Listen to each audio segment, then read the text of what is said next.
The rain fell in steady sheets across downtown Chicago, turning the glass towers into shimmering monuments of ambition.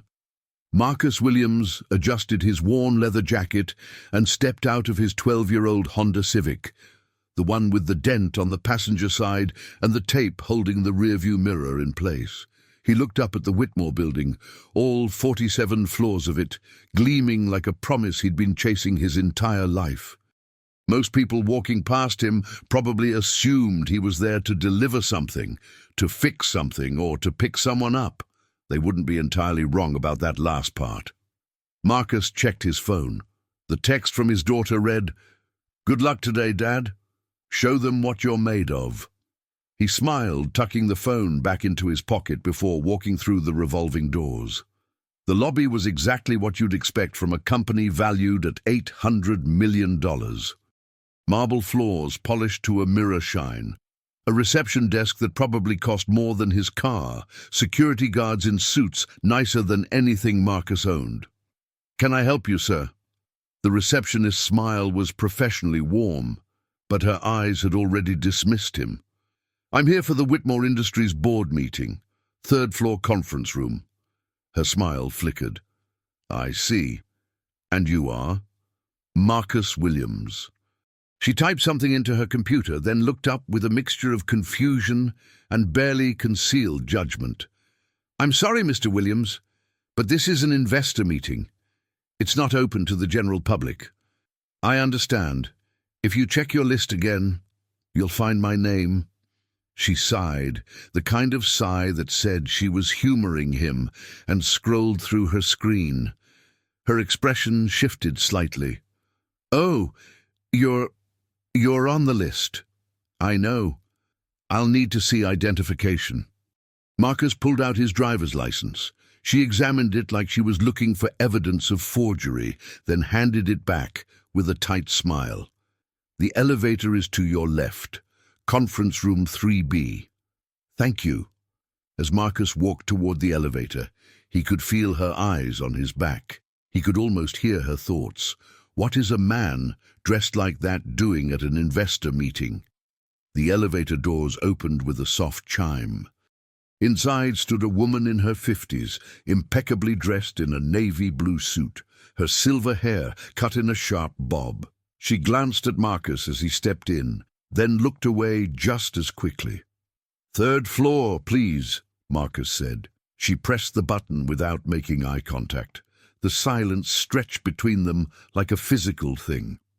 "Beautiful building," Marcus offered. "Yes," she replied, her tone suggesting the conversation was over. The doors opened, and she stepped out quickly, leaving Marcus alone in the elevator for the final seconds of his ascent. He took a deep breath. This was it. 3 years of planning, 2 years of careful investment, and countless nights of research had led to this moment. The conference room doors were already open. Inside, about 15 people sat around a massive oval table, tablets and folders spread before them. At the head of the table sat a man Marcus recognized immediately from countless magazine covers and news articles. Gregory Whitmore, founder and CEO of Whitmore Industries. The man who had built a tech empire from nothing and now sat atop it like a king surveying his kingdom. Gregory was 62 years old, with steel-grey hair slicked back and a tan that suggested frequent trips to warmer climates. His suit probably cost more than Marcus made in a month at his day job. His watch definitely cost more than Marcus's car. "Ladies and gentlemen," Gregory was saying, as Marcus slipped into the room, "I want to thank you all for joining us today.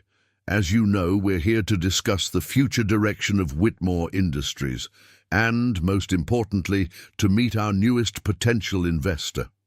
Marcus found an empty seat near the back of the room and sat down quietly. A few people glanced his way, then looked away with the same dismissive expressions he'd encountered downstairs. "Now," Gregory continued, "I'm told that our mysterious investor is already here, though I haven't had the pleasure of meeting them yet. Victoria, could you check on that?" Victoria Chen, the chief financial officer, nodded and started looking around the room. Her eyes passed over Marcus without stopping. "I don't see anyone new except—" She trailed off, her gaze landing on Marcus. "Excuse me, sir? Are you with the catering company?" A few people chuckled. "No," Marcus replied calmly, "I'm not." "Then may I ask what you're doing in this meeting?" Before Marcus could answer, the door opened and a young man in an expensive suit rushed in, slightly out of breath. He was tall, handsome, with the kind of confidence that comes from never having been told no. "Sorry I'm late, everyone. Traffic was absolutely brutal." He flashed a brilliant smile and took a seat at the table. "Christopher Reynolds, I believe I'm the investor you've been waiting for." Gregory's face lit up. "Christopher, wonderful to see you again. Everyone, this is Christopher Reynolds, son of Harrison Reynolds of Reynolds Capital. Christopher has expressed significant interest in taking a major stake in our company." Christopher nodded graciously, accepting the introduction like a king accepting tribute. "Thank you, Gregory. I have to say I'm very excited about what Whitmore Industries is doing. The potential here is enormous." Marcus watched this exchange with quiet interest. He'd done his research on Christopher Reynolds, trust fund baby who'd never worked a real day in his life. He'd coasted through prep school and an Ivy League education on his family name and his father's money. Now he was trying to make a name for himself in the investment world. The problem was, Christopher wasn't actually that smart. He was charming, sure. He knew how to work a room. But when it came to actual business acumen, he was all surface and no substance. Gregory gestured toward the seat next to him. "Christopher, please sit here. We have a lot to discuss." As Christopher made his way to the head of the table, his eyes landed on Marcus. He stopped, frowning. "I'm sorry, but who are you?" All eyes in the room turned to Marcus.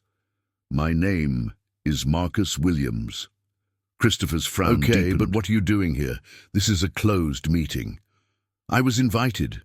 Victoria Chen shuffled through some papers. "Actually, Mr. Reynolds, there is a Marcus Williams on the investor list." Christopher's laugh was sharp and disbelieving. "That guy? An investor?" He looked Marcus up and down, taking in the worn leather jacket, the plain white shirt, the jeans that had clearly seen better days. What did he invest in? His local bodega? Several people around the table laughed. Gregory smiled but held up a hand. Now, Christopher, let's not be too hasty. Mr. Williams, I apologize if there's been some confusion. What exactly is your interest in Whitmore Industries?" Marcus met Gregory's gaze steadily. "I've been following your company for about 3 years now.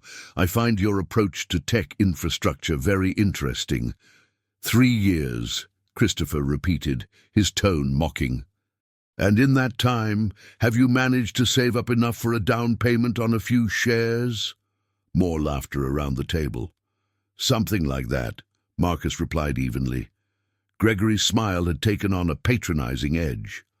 "Mr. Williams, I appreciate your interest, but this meeting is for serious investors only. We're discussing potential investments in the range of $50 to $100 million. Perhaps you'd be better served by speaking with our retail investment department." "I understand the scope of this meeting," Marcus said. "Do you?" Christopher leaned back in his chair, thoroughly enjoying himself. "Because no offense, buddy, but you look like you drove here, like drove yourself, in your own car." "I did." "What kind of car?" "A Honda Civic, 2013. The room erupted in laughter. Even Gregory couldn't suppress a grin. "A Honda Civic," Christopher repeated, wiping a tear from his eye. "That's fantastic, truly. Tell me, does it have air conditioning at least?" "It does, actually." "Well, thank goodness for that. Wouldn't want our little investor to get too hot on his drive home." Marcus felt the familiar burn of humiliation in his chest, but he'd learned long ago how to manage it. He'd been underestimated his entire life by teachers who assumed a black kid from the South Side couldn't amount to anything, by employers who saw his lack of prestigious degrees and dismissed him. by the financial system that made it nearly impossible for people like him to build wealth. But Marcus had something none of these people had ever needed: resilience forged in fire. "I appreciate your concern for my comfort," Marcus said, his voice still calm. "But perhaps we could get back to the meeting." Gregory nodded, clearly ready to move on. "Of course. Christopher, why don't you tell us about your investment philosophy?" For the next hour, Marcus sat quietly while Christopher held court.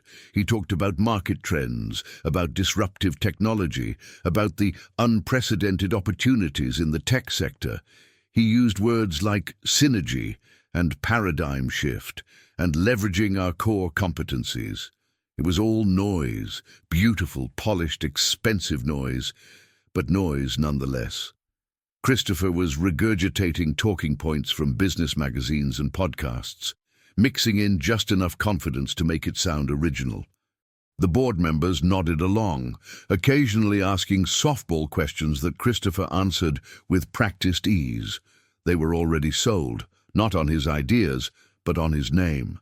Reynolds Capital was one of the biggest investment firms in the country.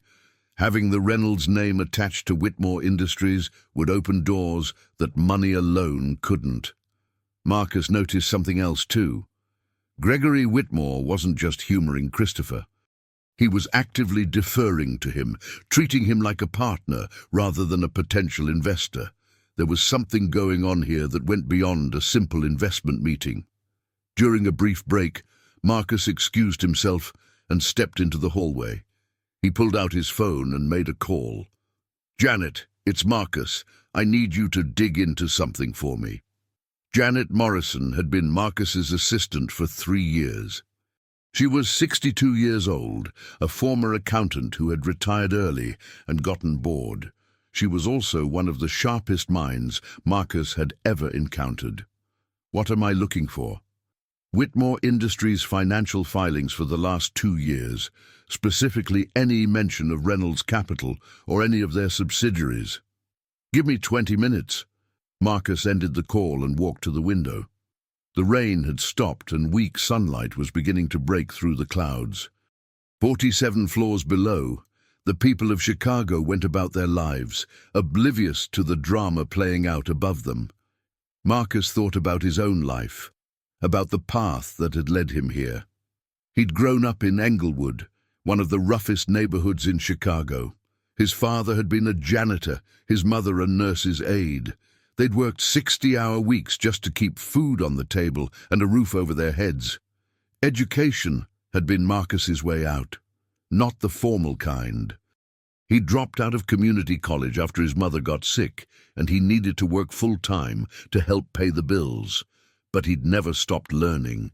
He read everything he could get his hands on: economics, finance, history, psychology. He devoured books the way other people consume television. He'd started with nothing, less than nothing actually, when you factored in his mother's medical debts. But he'd been smart, and he'd been patient, and he'd been willing to do what most people weren't: sacrifice short-term pleasure for long-term gain. His first real break came when he was 28.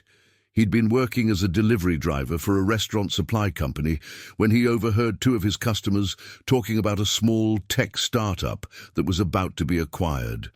He'd scraped together every penny he had, about $3,000, and invested it in the company's stock. 6 months later, the acquisition went through, and his investment was worth $50,000. Most people would have cashed out and celebrated. Marcus reinvested it all.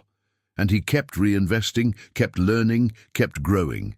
He made mistakes, lost money, gained it back. He learned to read financial statements like other people read novels.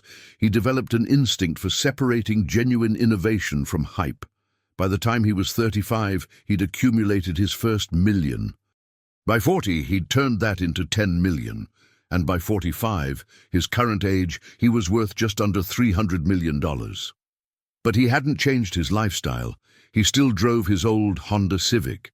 He still lived in a modest house on the outskirts of the city. He still dressed in clothes from department stores. It wasn't about pretending to be poor.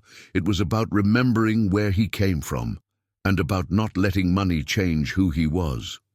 His phone buzzed. "Janet, what did you find?" "Something interesting. Reynolds Capital extended a line of credit to Whitmore Industries 18 months ago. $50 million. That's a lot of money for a company valued at $800 million. It gets better. The terms were unusual. Very low interest rate, long repayment period, almost like a favor rather than a business arrangement." "What's the connection between Gregory Whitmore and Harrison Reynolds?" "College roommates, Harvard Business School, class of 1988. They were each other's best men at their respective weddings." Marcus nodded slowly. "So this isn't really an investment meeting?" "Doesn't look like it, more like a formalization of an existing arrangement. Christopher Reynolds isn't here to invest. He's here to take control." "Thank you, Janet. I'll call you later." Marcus ended the call and stared out the window for a long moment. The picture was becoming clearer. Whitmore Industries was in financial trouble, more trouble than they were letting on. Gregory had turned to his old friend Harrison for help, but that help came with strings attached. Christopher was being positioned to take a major stake in the company, possibly even a controlling interest. It was a classic play. Use financial leverage to gain control of a company, then strip it for parts or flip it for a profit.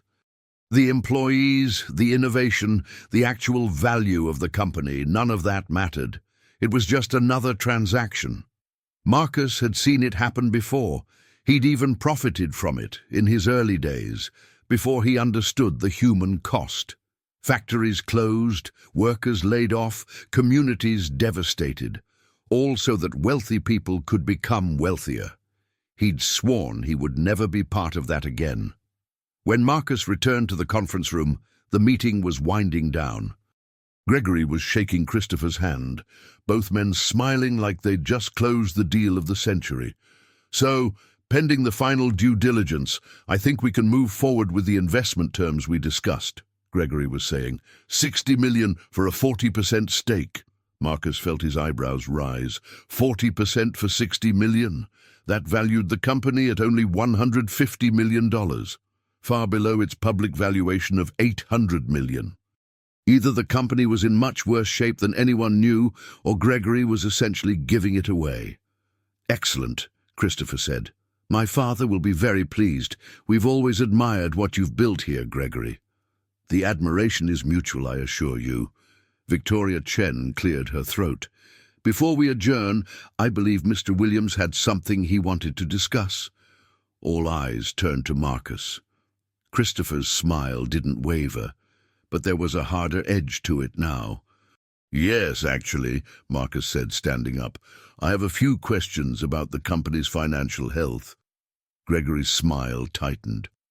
"Mr. Williams, I appreciate your enthusiasm, but as I mentioned earlier, this meeting is for serious investors."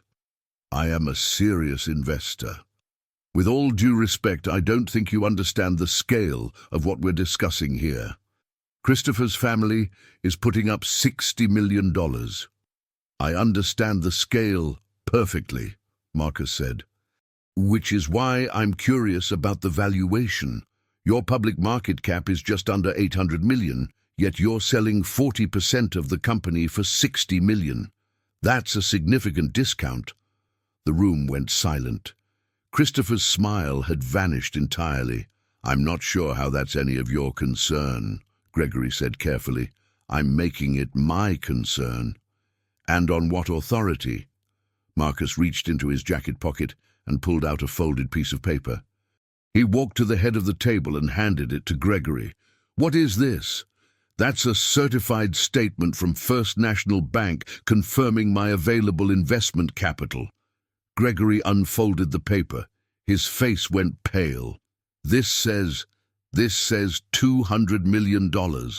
That's correct." The room erupted.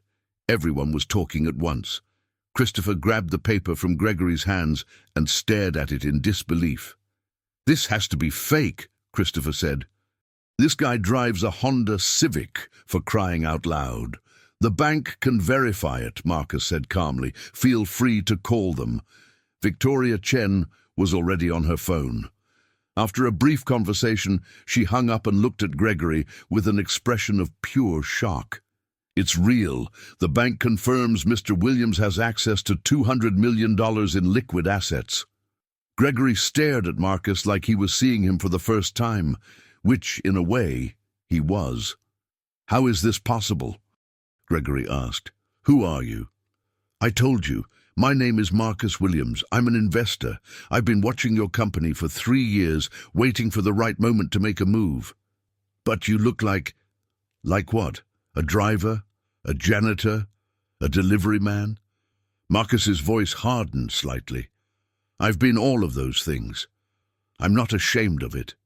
Christopher had regained some of his composure. So you have money. Congratulations. That doesn't mean you know anything about running a company. You're right, Marcus agreed. It doesn't. But it does give me options that you don't have. What options? Marcus turned to Gregory. I know about the line of credit from Reynolds Capital. $50 million at below-market interest rates. I know the company has been struggling with cash flow for the past 18 months. I know you've been hiding losses in your quarterly reports by deferring expenses and accelerating revenue recognition. Gregory's face went from pale to red. That's a very serious accusation. It's not an accusation, it's a fact. I've had my people go through every public filing your company has made in the last 3 years. The pattern is clear. If what you're saying is true, Victoria interjected, the SEC would already be investigating us. The SEC is understaffed and overwhelmed. They rely on whistleblowers and complaints to flag potential issues. Nobody has complained yet because nobody knows, but they will. Christopher stepped forward. Are you threatening us? No, I'm offering you an alternative. What alternative? Marcus looked around the room. I'm prepared to invest $150 million in Whitmore Industries. That's more than double what Reynolds Capital is offering. In exchange, I want a 45% stake and a seat on the board. 45%? Gregory sputtered. That's absurd. That's the same percentage, roughly, that you were prepared to give Christopher for $60 million. I'm offering you more than twice the money. I'd say it's a fair deal. But that gives you nearly controlling interest. It gives me a voice, nothing more. I'm not interested in running your company, Gregory. I'm interested in saving it.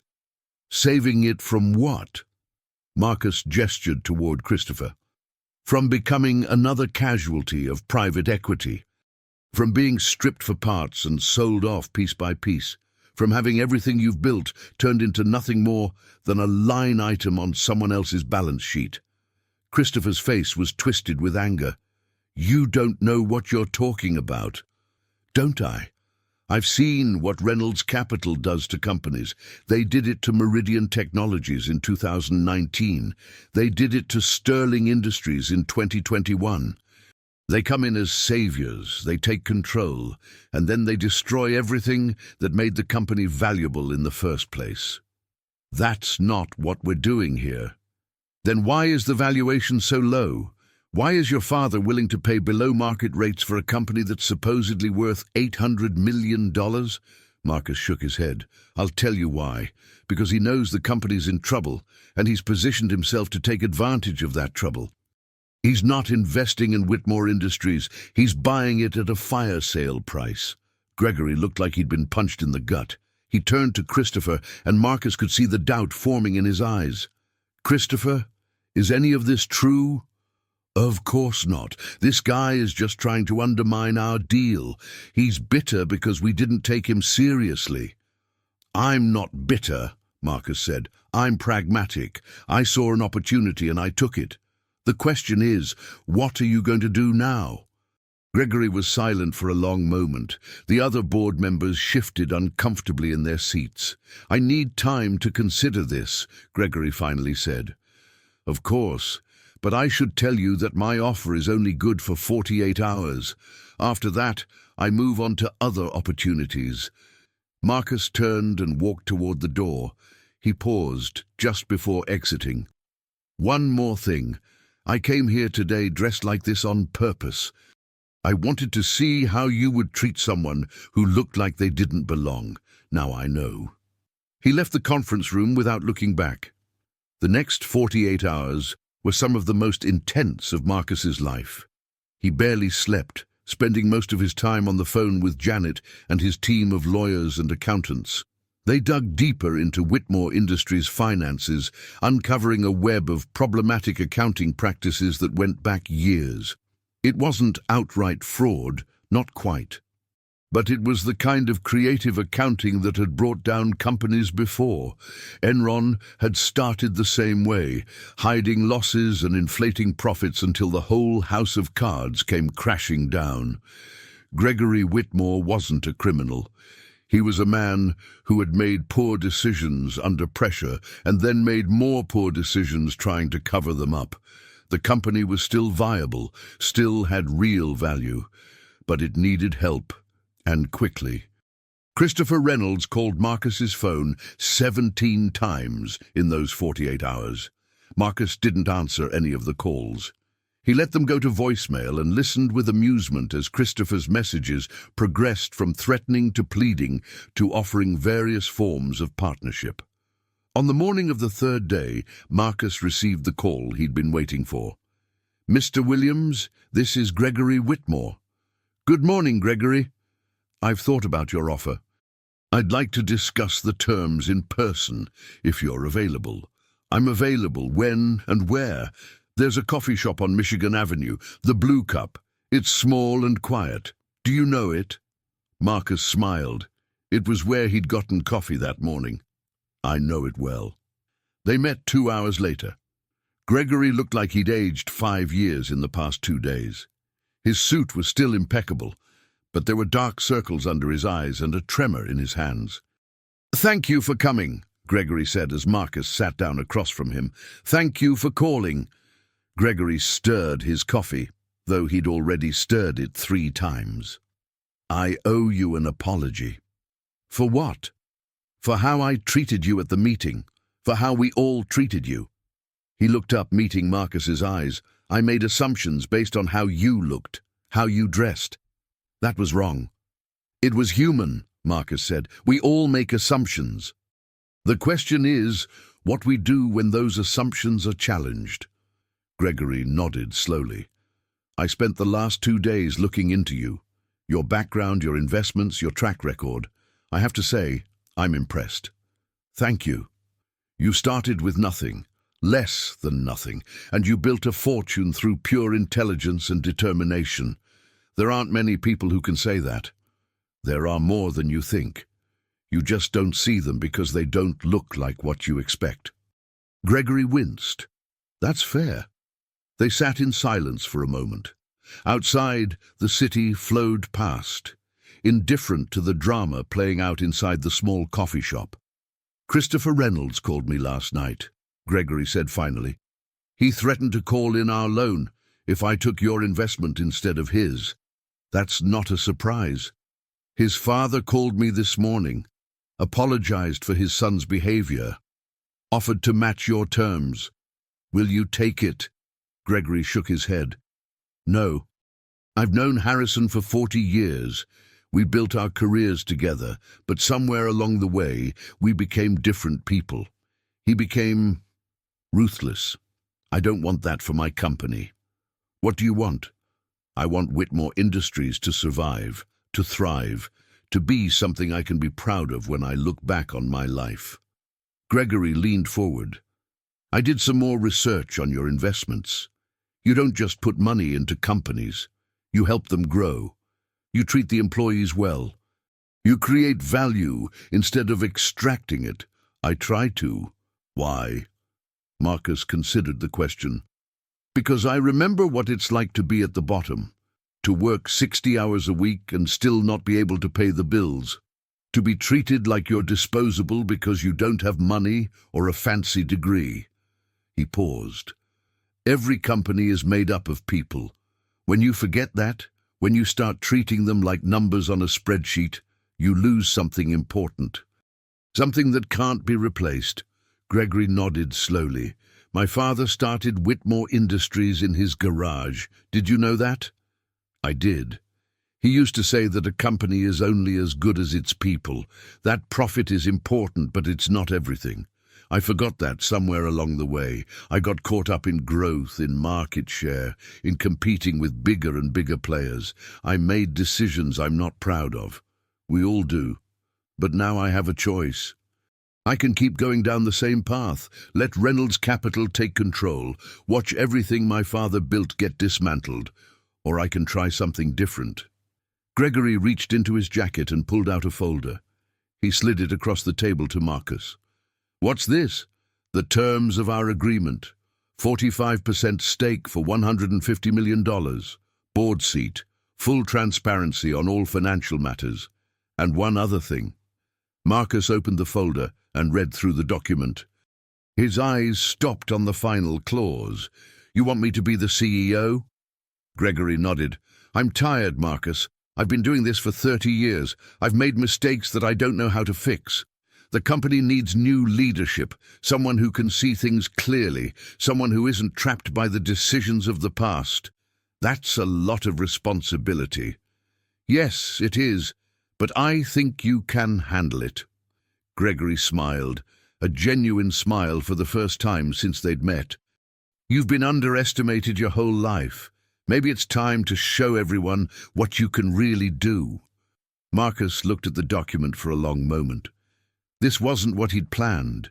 He'd intended to be a passive investor, to help the company from the sidelines while maintaining his quiet life. But sitting here looking at Gregory Whitmore, a man who had built an empire and now faced losing everything, Marcus realized that he had a choice of his own to make. He could stay safe, stay hidden, stay comfortable, or he could step into the light and take on a challenge that scared him more than anything he'd ever faced. Can I think about it? Marcus asked. Of course.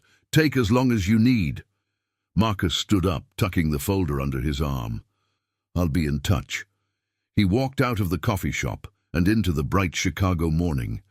The city stretched out before him, vast and full of possibility. Somewhere in the distance, a siren wailed.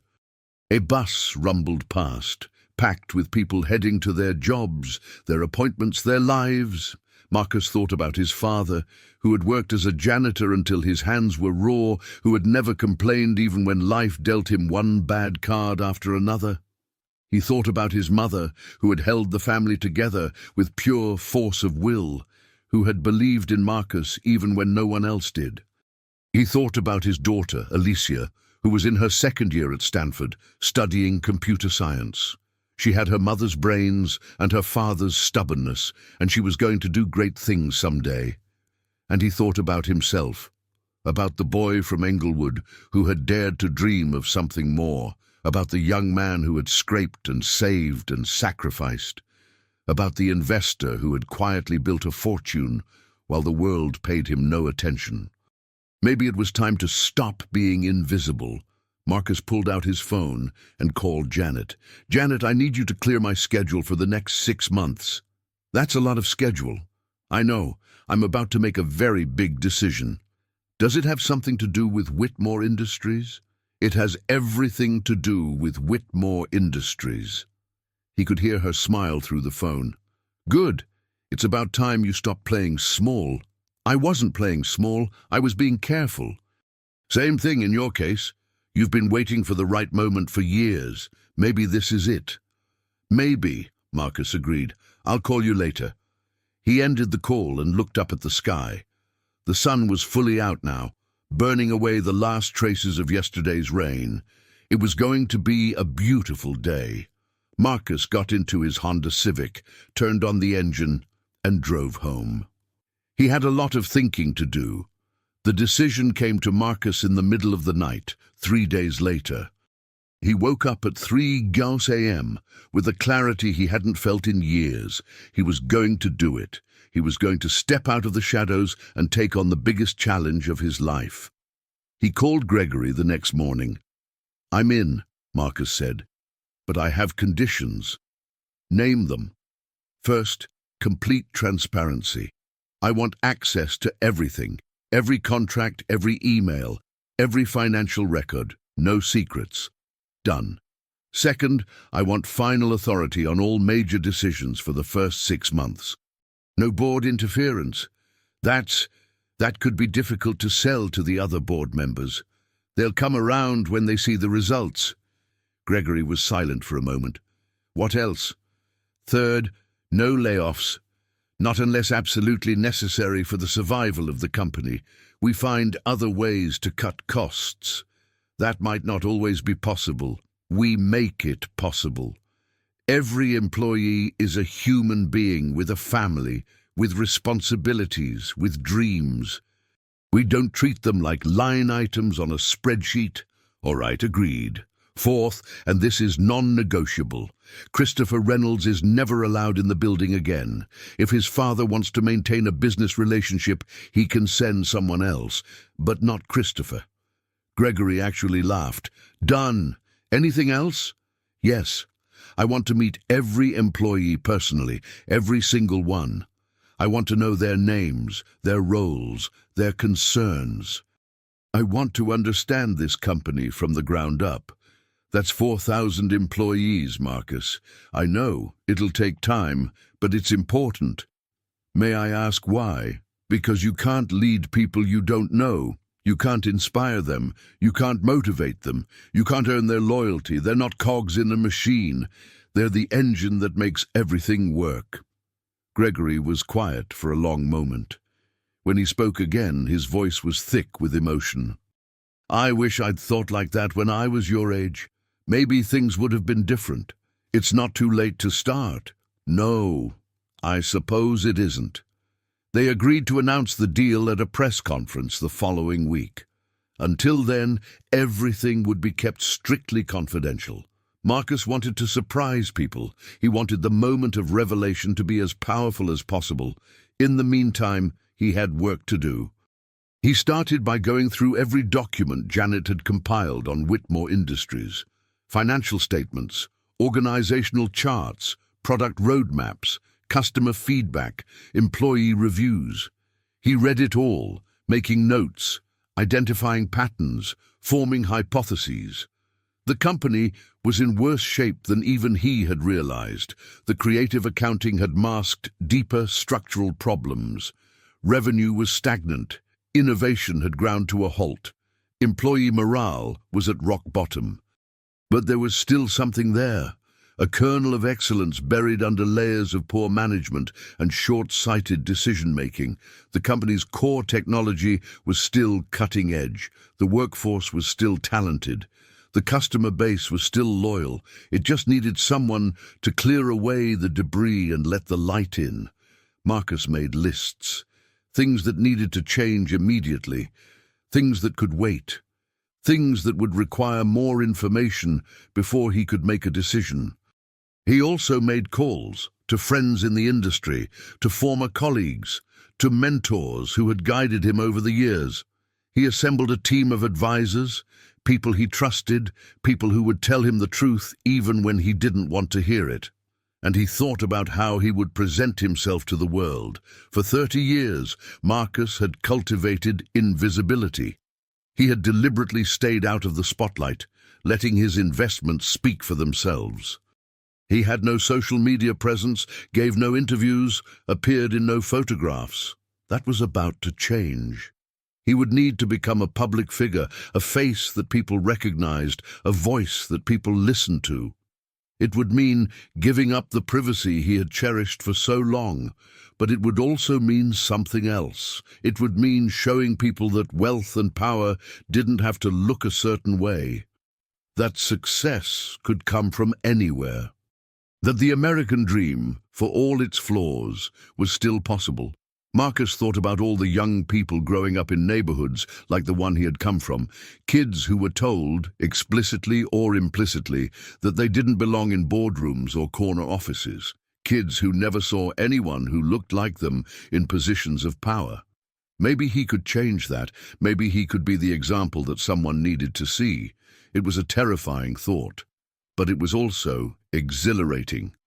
The press conference was held in the grand ballroom of the Whitmore building. Gregory had spared no expense. There were refreshments, decorations, a full complement of journalists from every major news outlet. Marcus arrived early, slipping in through a side entrance. He found a quiet corner and watched as the room filled with reporters, photographers, and industry analysts. They were all buzzing with speculation. Something big was happening. Something that would change the landscape of the tech industry. They had no idea what was coming. At precisely 10 a.m., Gregory Whitmore took the stage. He was dressed impeccably, his silver hair gleaming under the lights. He looked better than he had in weeks. There was color in his cheeks and a spark in his eyes. Ladies and gentlemen, thank you for joining us today. I have an important announcement to make. He paused, letting the tension build. As many of you know, Whitmore Industries has faced significant challenges over the past few years. We've struggled with growth, with innovation, with maintaining our position in an increasingly competitive market. I take full responsibility for these struggles. The decisions I made as CEO, while well-intentioned, did not always serve the best interests of this company. A murmur ran through the crowd. This was not the kind of language they expected from a CEO. That's why I've made a difficult decision. Effective immediately, I'm stepping down as CEO of Whitmore Industries. The murmur became a roar. Photographers' flashes exploded like fireworks. Reporters shouted questions. Gregory held up his hand. Please, let me finish. The room quieted, though the tension remained palpable. I will be staying on as chairman of the board, but the day-to-day operations of this company will be in new hands. Hands that I believe will guide us to a brighter future. He turned and looked toward the corner where Marcus stood. Ladies and gentlemen, please welcome the new CEO of Whitmore Industries, Marcus Williams. The room went silent. Every eye turned to Marcus as he walked toward the stage. He could see the confusion on their faces. Who was this man in the simple grey suit? Where had he come from? Why hadn't they heard of him before? Marcus climbed the steps and stood beside Gregory. He looked out at the crowd, meeting their stares with calm confidence. Good morning, he said. My name is Marcus Williams. Most of you have never heard of me before, and there's a good reason for that. I've spent my career staying out of the spotlight, but today I'm stepping into it. He paused, letting his words sink in. I grew up on the south side of Chicago. My father was a janitor. My mother was a nurse's aide. We didn't have money, we didn't have connections, we didn't have any of the things that are supposed to be necessary for success. A few reporters were scribbling furiously, others were too stunned to write. But we had something more important. We had determination, we had faith in each other, and we had the belief that hard work and smart decisions could overcome any obstacle. Marcus felt his voice growing stronger, more confident. I didn't go to an Ivy League school. I didn't come from a wealthy family. I didn't have mentors who opened doors for me. Everything I've achieved on my own, through trial and error, through failure and success, through never giving up, even when the odds were stacked against me. He looked around the room. Some of you might be wondering how I ended up here. The truth is, I'm wondering the same thing. A week ago, I walked into a meeting at this building and was mistaken for a delivery driver. The people in that room looked at my clothes, my car, and decided that I couldn't possibly be anyone important. A few uncomfortable laughs rippled through the crowd. They were wrong. And I think that's an important lesson for all of us. We make assumptions about people based on how they look, how they dress, how they speak. We decide who's worthy of respect and who isn't, based on the shallowest of criteria. And in doing so, we miss out on incredible talent, incredible ideas, incredible potential. Marcus straightened his shoulders. I'm not here to play games. I'm not here to make friends. I'm here to save this company and the 4,000 people who depend on it for their livelihoods. I'm here to prove that leadership has nothing to do with where you come from, and everything to do with where you're willing to go." He looked directly into the cameras. "To the employees of Whitmore Industries, I want to say this. I see you, I value you, and I am going to fight for you every single day. We're going to rebuild this company together from the ground up, and we're going to come out of this stronger than we've ever been." Marcus paused, taking a breath. "To our competitors, I want to say this. Get ready. We're coming for you. We're going to innovate faster, execute better, and deliver more value than anyone in this industry. You've gotten comfortable while Whitmore was struggling. That ends today." He turned to Gregory, who was standing off to the side with tears in his eyes. "And to Gregory Whitmore, I want to say thank you. Thank you for having the courage to step aside. Thank you for trusting me with your company.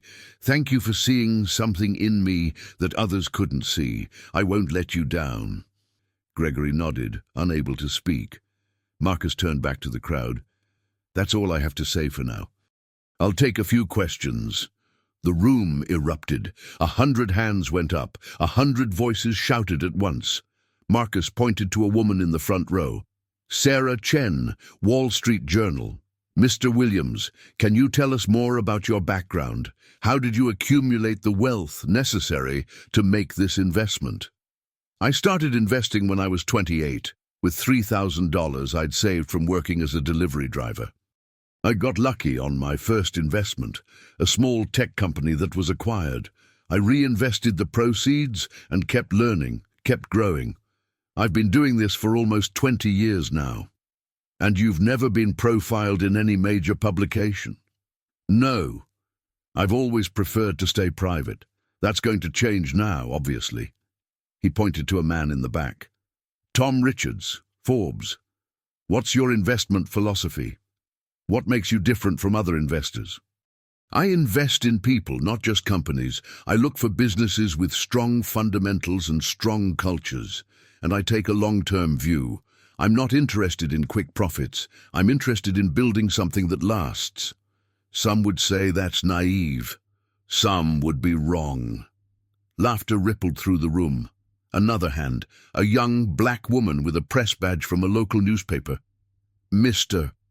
Williams, do you think your background as a black man from a working-class neighborhood gives you a different perspective on business?" Marcus considered the question carefully. "I think my background gives me perspective on a lot of things. I know what it's like to be overlooked, to be underestimated, to have to work twice as hard for half the recognition. I know what it's like to walk into a room and have people assume you don't belong there." He paused. "But I also know that success is possible. That's the most important thing I can say. No matter where you come from, no matter what obstacles you face, success is possible. It won't be easy. It won't be fair. But it's possible." The questions continued for another 20 minutes. Marcus answered them all, calmly and confidently. He was honest about the challenges facing the company. He was realistic about the work that lay ahead. But he was also optimistic, filled with a conviction that seemed to spread through the room like a flame. By the end of the press conference, something had shifted. The skepticism that had filled the room at the beginning had been replaced by something else. Curiosity, interest, maybe even excitement. Marcus had done the impossible. He had taken a room full of cynical journalists and made them believe in him. After the press conference, Marcus retreated to his new office. Gregory had insisted on giving him the corner suite on the top floor, the one with the floor-to-ceiling windows and the panoramic view of the city. It was the nicest office Marcus had ever been in. It was also deeply uncomfortable. He felt like an imposter, playing dress-up in someone else's success. But he pushed those feelings aside. There was work to do. His first meeting was with Victoria Chen, the CFO. She was already seated in his office when he arrived, a thick folder of documents in her lap. "Mr. Williams, please call me Marcus," She nodded stiffly. Marcus, I've prepared the financial reports you requested. Everything is here. Revenue projections, expense breakdowns, cash flow analysis. Thank you. I'll review them tonight. Victoria hesitated. May I speak candidly? I insist on it. I didn't think you were for real. When you walked into that meeting last week, I wrote you off. I assumed you were a crackpot or a scammer or something. A lot of people did. Yes, but now you're my boss. She met his eyes squarely. I want you to know that I'm going to do my job to the best of my ability. But I'm also going to push back when I think you're wrong. I won't be a yes woman. Marcus smiled. That's exactly what I need. The last thing this company needs is more people telling leadership what it wants to hear. Victoria's expression softened slightly. Gregory said you were different. I'm starting to believe him. I hope I can live up to his confidence. You will, I can tell. She stood up to leave, then paused at the door. For what it's worth, I'm sorry. For how I treated you that first day. It was unprofessional, and it was wrong. Apology accepted. Now let's get to work. Over the next few weeks, Marcus threw himself into the job with an intensity that surprised even himself. He arrived before dawn and left after midnight. He met with every department head, every team leader, every individual who wanted to talk to him. He asked questions, thousands of questions. What do you do? Why do you do it that way? What would you change if you could? What's frustrating you? What's inspiring you? The answers painted a picture that was both troubling and hopeful. Troubling because the problems went deeper than Marcus had expected. Years of neglect had created silos, inefficiencies, and resentments that permeated the entire organization. But hopeful too, because underneath all the dysfunction, there was still a company worth saving. People who cared about their work, ideas that had been suppressed but not extinguished, a culture that, with the right nurturing, could flourish again. Marcus made changes, careful, deliberate changes. He eliminated meetings that served no purpose. He streamlined approval processes that had become bureaucratic nightmares. He gave managers more autonomy and held them accountable for results. He also made symbolic changes. He moved his office from the executive floor to the main building, to an empty desk in the middle of the open floor plan. He ate lunch in the cafeteria, sitting with different groups of employees every day. He held weekly town halls where anyone could ask him anything. Some people loved it, others were skeptical. A few actively resisted. One of the resistors was Robert Chang, the head of product development. Robert was brilliant, everyone agreed on that. He had been with the company for 15 years and had designed some of their most successful products, but he was also arrogant, dismissive, and deeply threatened by change. I don't understand what you're trying to do, Robert said in their first meeting. This company was built on a certain way of doing things. You can't just come in here and upend everything. I'm not upending everything, Marcus said calmly. I'm making adjustments. Adjustments? You've fired 3 senior managers in the past 2 weeks. I've let go 3 senior managers who were actively undermining our goals. There's a difference. They were loyal employees. Loyalty is important, but competence matters too, and integrity matters most of all. Robert's face reddened. Are you questioning my integrity? Not yet. But I am questioning your willingness to adapt. This company needs to change, Robert. The market is changing.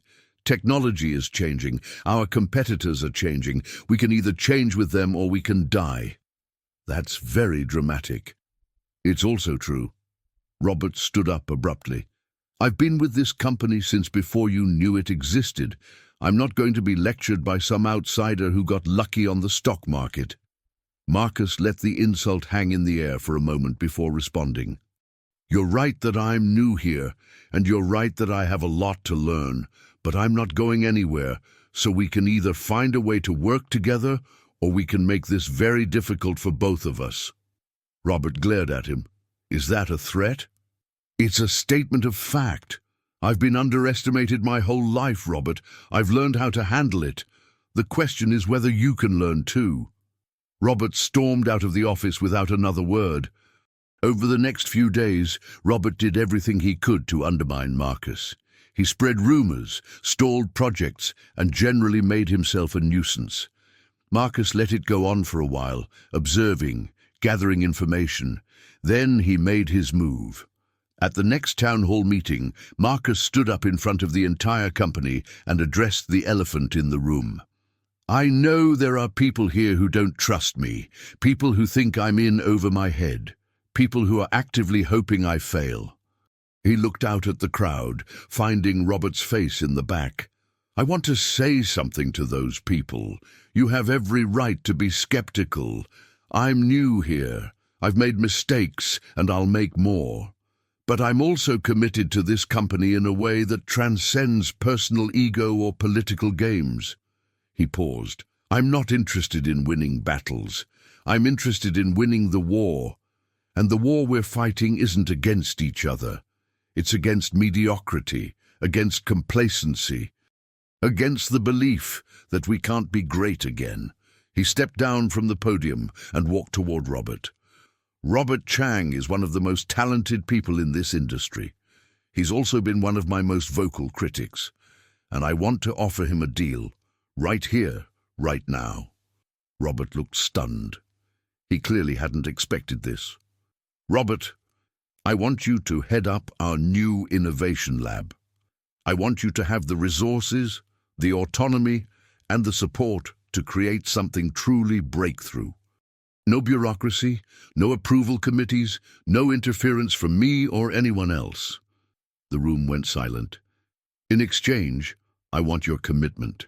Your full, unwavering commitment to this company's success, not to your ego, not to how things have always been done, but to what we can become." Marcus extended his hand. "What do you say?" Robert stared at the hand for a long moment. Marcus could see the battle playing out behind his eyes. Pride versus opportunity, resentment versus potential. Finally, slowly, Robert reached out and shook Marcus's hand. "All right," he said quietly. "Let's see what we can do." The applause that followed was deafening. Months passed. Slowly, painfully, things began to change. Revenue stabilized. New products began to emerge from Robert's innovation lab. Employee morale, measured by anonymous surveys, showed steady improvement. There were setbacks, of course. A major client defected to a competitor. A promising product launch was delayed by technical issues. A senior executive was discovered to be embezzling funds and had to be terminated and prosecuted. But through it all, Marcus remained steady. He celebrated the victories and learned from the defeats. He kept his door open and his ego in check. He never forgot where he came from or who he was. And the company responded. 1 year after Marcus took over as CEO, Whitmore Industries held its annual shareholders' meeting. The mood was electric. The stock price had nearly doubled. Revenue was up 30%. Profits were up even more. Gregory Whitmore, now fully retired and looking 10 years younger, sat in the front row.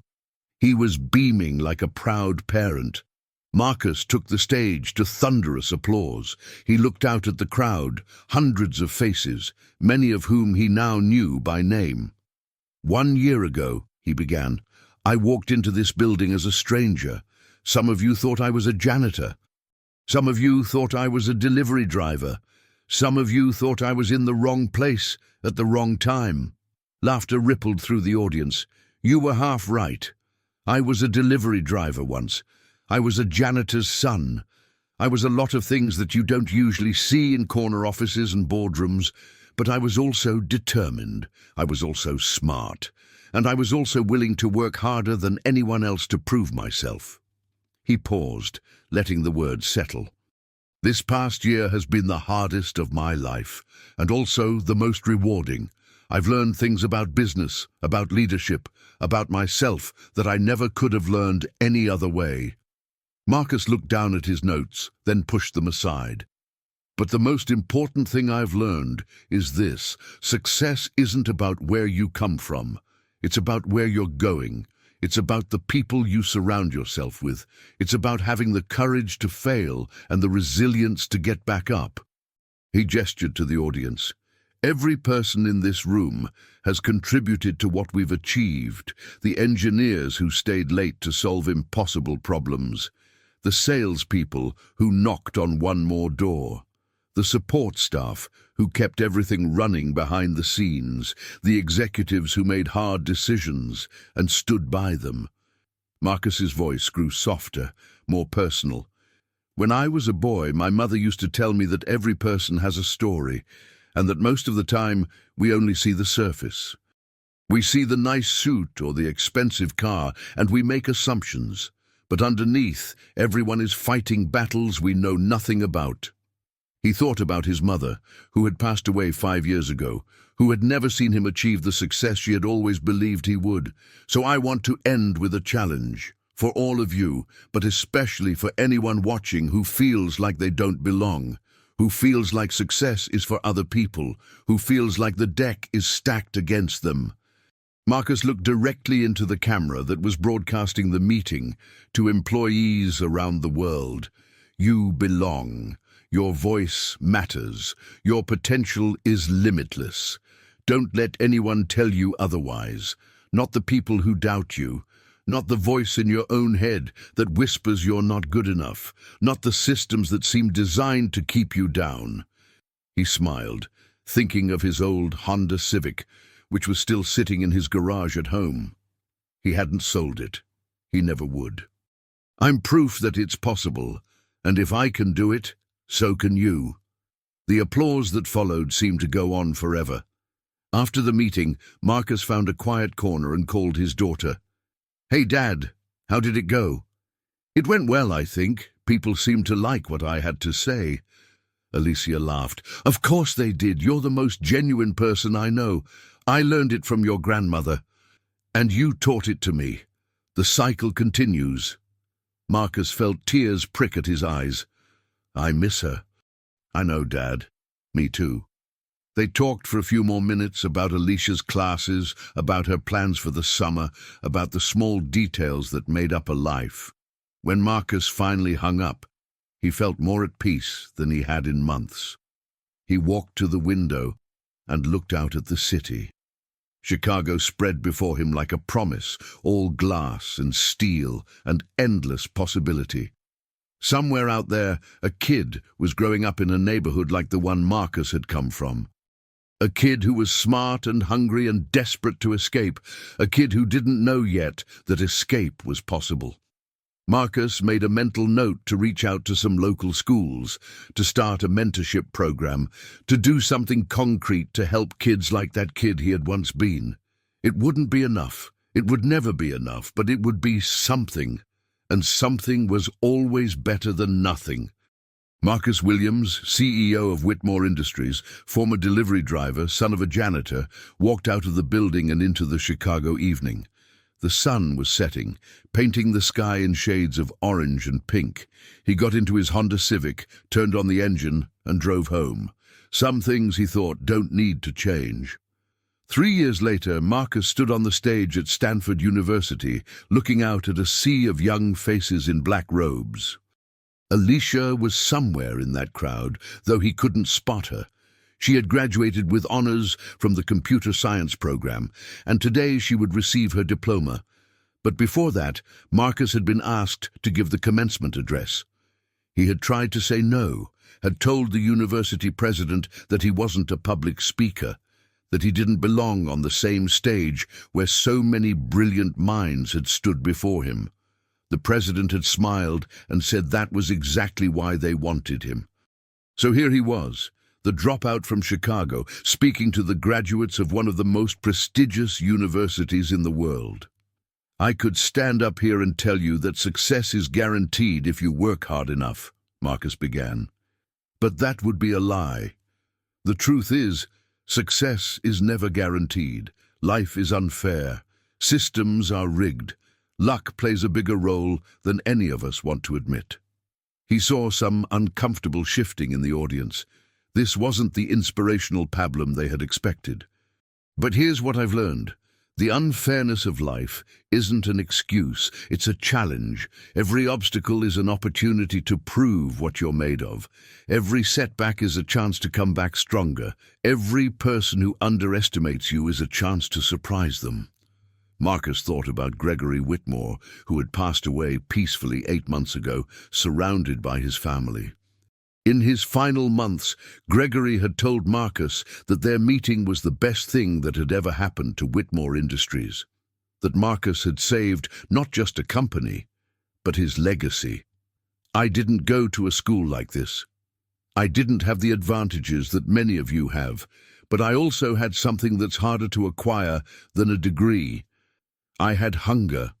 I had determination. I had the refusal to accept that my circumstances defined my destiny. He looked out at the crowd, seeing himself in some of those faces.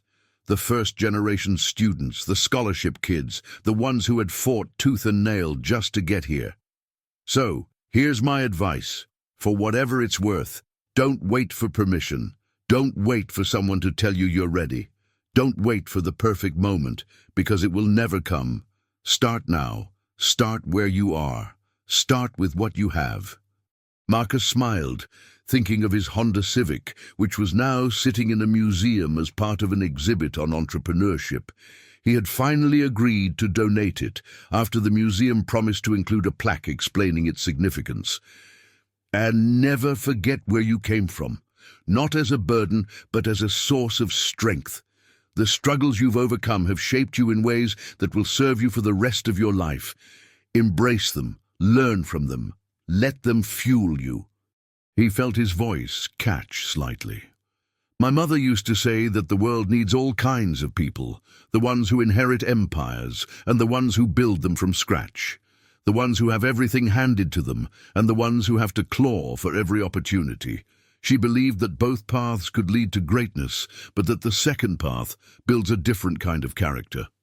Marcus paused, gathering himself. She was right. So to all of you who took the harder path, who overcame obstacles that others can't even imagine, I want you to know, you are exactly what the world needs. Not despite your struggles, but because of them. You have a perspective that's rare and valuable. Use it. He looked toward the section where he knew Alicia was sitting. And to my daughter, who is graduating today. I am so proud of you. Not because of your grades or your achievements, though those are impressive. I'm proud of the person you've become, kind, curious, determined, generous. You are your grandmother's legacy, carried forward into a new generation. Marcus had to stop for a moment, blinking back tears. So go forth, class of 2029. Go change the world, make mistakes, learn from them, fall down and get back up, and never ever let anyone tell you that you're just anything. You are not just anything. You are everything. You are possibility incarnate. He stepped back from the podium. Thank you. The applause was overwhelming. Students were on their feet, some of them crying, others cheering.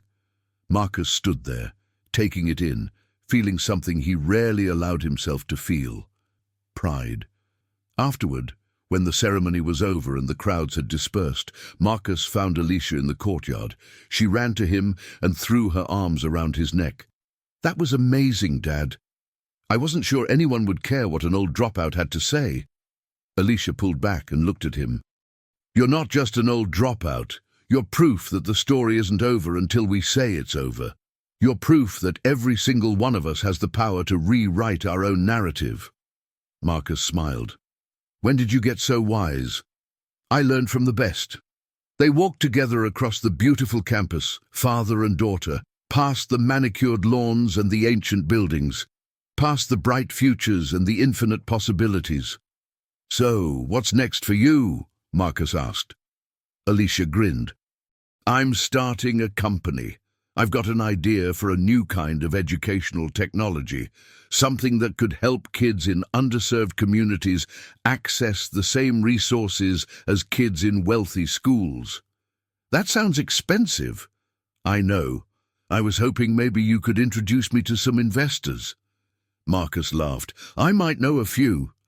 They walked in comfortable silence for a while. The sun was setting over the California hills, painting the sky in colors that Marcus had never gotten tired of. "Dad," Alicia said finally. "Yes. Thank you for everything, for never giving up, for showing me what's possible." Marcus put his arm around his daughter. "Thank your grandmother. She's the one who showed me first." They walked on, into the evening, into the future, into all the endless possibilities that lay ahead. Marcus Williams, the man who had once been dismissed as just the driver, had finally arrived. But he knew, as he had always known, that the journey was never really over. It was only beginning. 5 years after the Stanford graduation, Marcus sat in a small coffee shop in Englewood, the neighborhood where he had grown up. The shop was new, one of dozens of small businesses that had sprung up in the area over the past few years. The gentrification that had displaced so many communities elsewhere had touched Englewood too, but Marcus had worked hard to ensure that the original residents benefited from the change rather than being pushed out. His foundation, the Williams Family Foundation, had invested over $50 million in the neighborhood. Affordable housing, small business loans, after-school programs, job training, health clinics, anything and everything that could help lift people up without pushing them out. It was the least he could do. This neighborhood had made him who he was. Now it was time to give back. The coffee shop was run by a young woman named Keisha Washington. She was 24 years old, a graduate of the Foundation's entrepreneurship program, and one of the hardest working people Marcus had ever met. "The usual?" she asked, as Marcus settled into his regular corner booth. "Please." She brought him a cup of black coffee and a slice of sweet potato pie.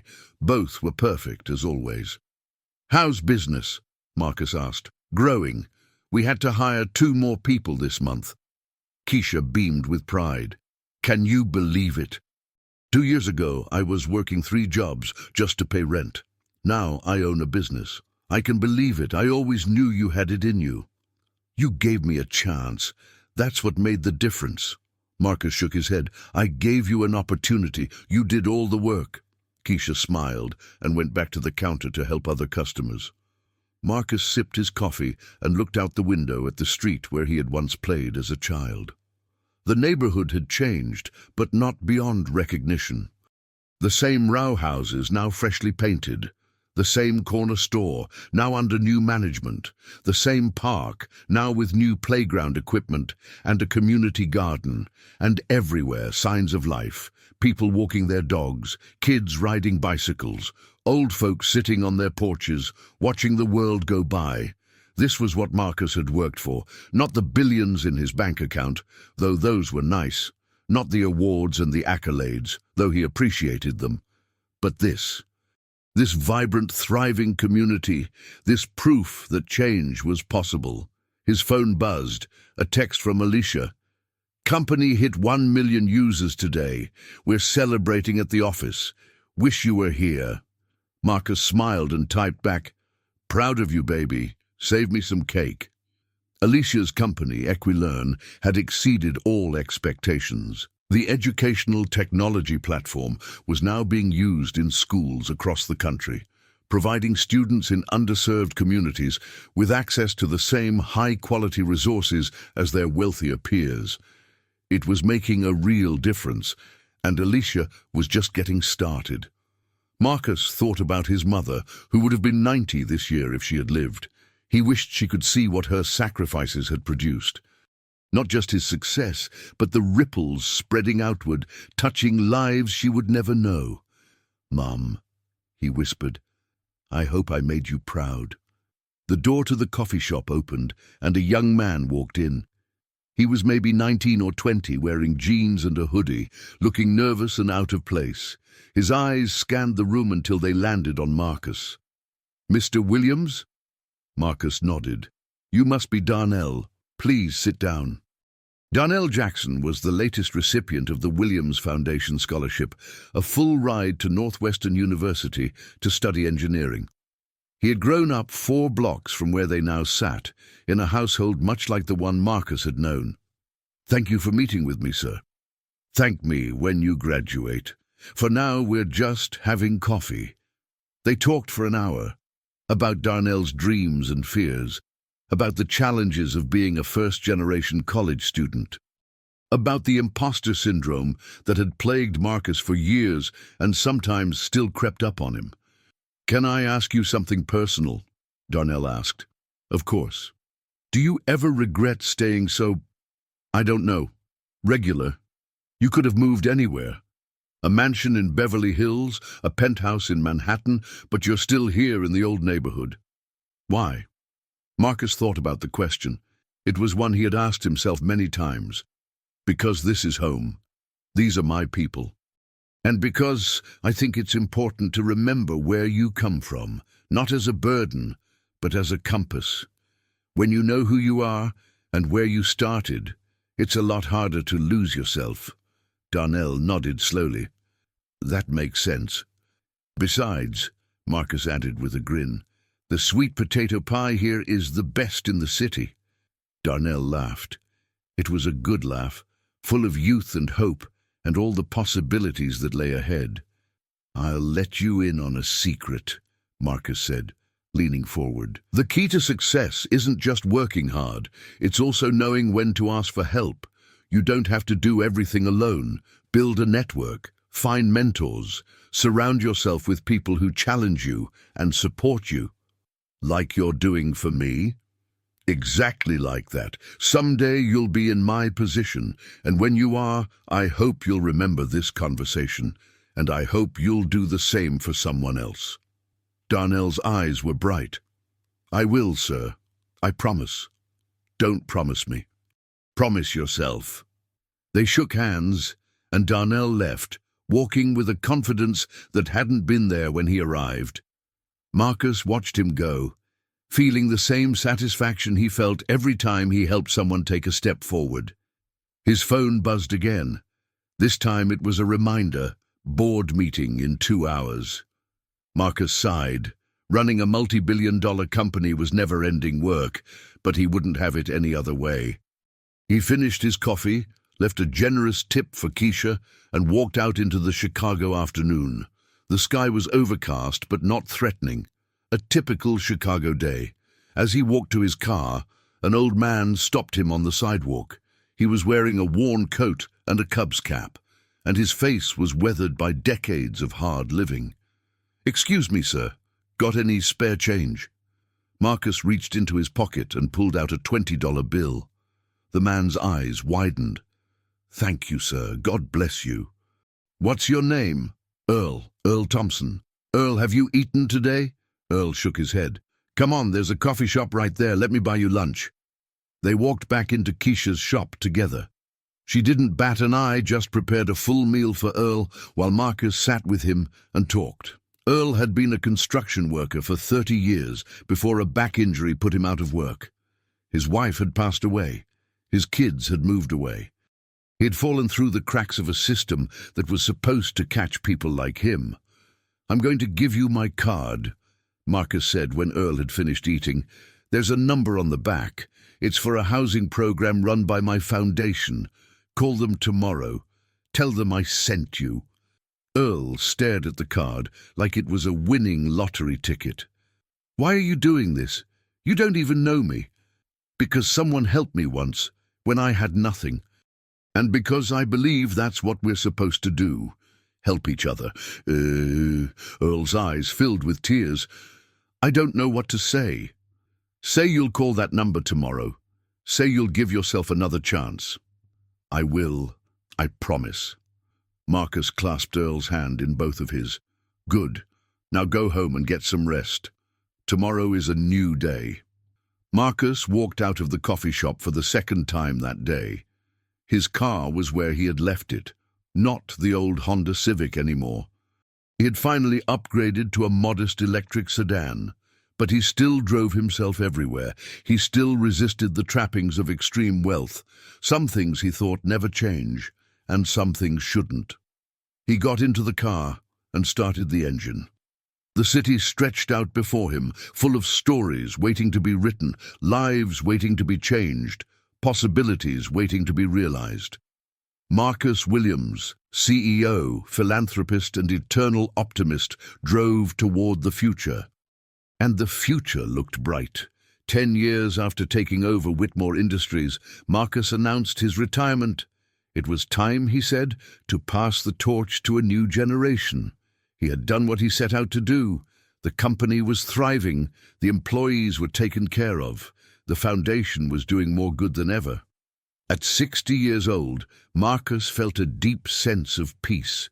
He had achieved more than he had ever dreamed possible, but more importantly, he had done it without losing himself, without becoming the kind of person who valued profit over people, power over purpose.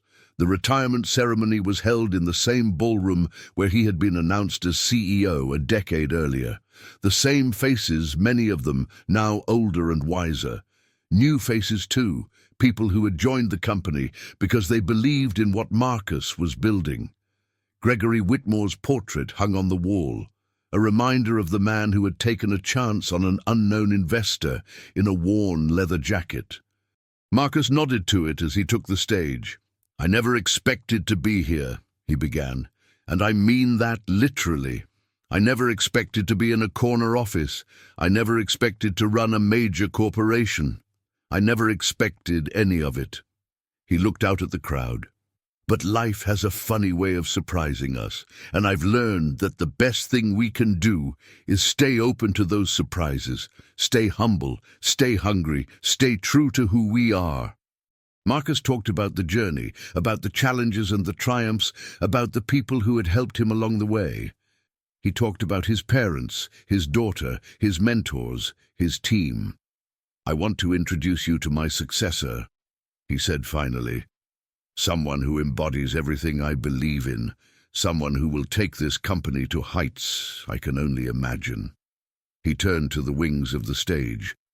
"Ladies and gentlemen, please welcome the new CEO of Whitmore Industries, Alicia Williams." The crowd erupted.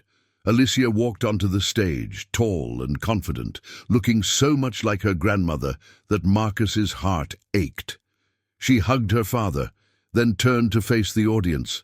"I know I have big shoes to fill," she said, "and I know some of you are wondering if I'm only here because of my last name. So let me be clear, I don't expect any special treatment. I'm going to work harder than anyone else. I'm going to earn your respect, and I'm going to make my father proud." She looked at Marcus. "Dad, thank you for everything, for the opportunities, for the lessons, for the love. I won't let you down." Marcus felt tears streaming down his face, and for once he didn't try to hide them. "You never could let me down," he said. "You're the best thing I ever did." They hugged again, father and daughter, past and future, as the applause washed over them like a wave. After the ceremony, Marcus slipped away to his favorite quiet spot, the roof of the Whitmore building, with its panoramic view of Chicago. The sun was setting, painting the sky in shades of gold and rose. He thought about everything that had led to this moment, the poverty and the struggle, the lucky breaks and the hard work, the people who had believed in him and the ones who had tried to tear him down. He thought about the CEO who had mocked him for driving a Honda Civic, about the young investor who had dismissed him as a nobody, about all the people who had underestimated him over and over again his entire life. They had all been wrong, and in a way, he was grateful to them. Their doubt had fueled his determination. Their dismissal had sharpened his resolve. "You're just the driver," they had said. But Marcus Williams had never been just anything. He was a son, a father, a leader, a dreamer, a builder of companies and communities and futures. He was proof that the American dream, for all its flaws and failures, could still come true. Not easily, not fairly, but truly. The city lights flickered on, one by one, as darkness settled over Chicago. Marcus stood on the roof, watching the world transform from day to night, and he smiled. The story wasn't over. It would never be over. Not for him, and not for all the dreamers who would come after him. But for now, in this moment, everything was exactly as it should be. Marcus Williams took a deep breath of the evening air, turned away from the view, and walked back inside. There was still work to do. There would always be work to do, and he wouldn't have it any other way. As Marcus stepped into the elevator, his phone buzzed one last time, a message from an unknown number. "Mr. Williams, you don't know me, but you changed my life. I was at your first press conference 10 years ago. I was a janitor at the building. When I heard your story, I realized that I didn't have to be stuck. I went back to school. Now I'm a teacher. Thank you for showing me what's possible." Marcus read the message twice, then typed a reply. "Thank you for sharing that. Keep inspiring your students. They're the future." He put the phone away and leaned against the elevator wall. A janitor who became a teacher who would inspire students who would go on to do things none of them could imagine yet. That was the real legacy, not the company or the wealth or the awards, but the ripples spreading outward, touching lives, changing trajectories, creating possibilities. The elevator doors opened. Marcus stepped out into the lobby, nodded to the security guard, and walked out into the Chicago night. His car was waiting. An ordinary electric sedan, nothing fancy, but it would get him home. As he drove through the familiar streets, past the buildings and the billboards and the endless flow of people, Marcus thought about all the journeys still to come. His own journey, now entering a new chapter. Alicia's journey, just beginning. The journeys of all the people he had helped and would continue to help. Life was a series of journeys, he realized. Some short, some long, some easy, some impossibly hard. But all of them connected, all of them meaningful, all of them part of something larger than any individual could comprehend. He pulled into his driveway, turned off the engine, and sat in the darkness for a moment. The house was modest, the same house he had lived in for 20 years. It was more than enough. Marcus Williams got out of the car, walked up the familiar path, and opened the door to the rest of his life. And somewhere, in a boardroom or a coffee shop or a neighborhood street, another underestimated dreamer was getting ready to prove them all wrong. The story continues. It always does.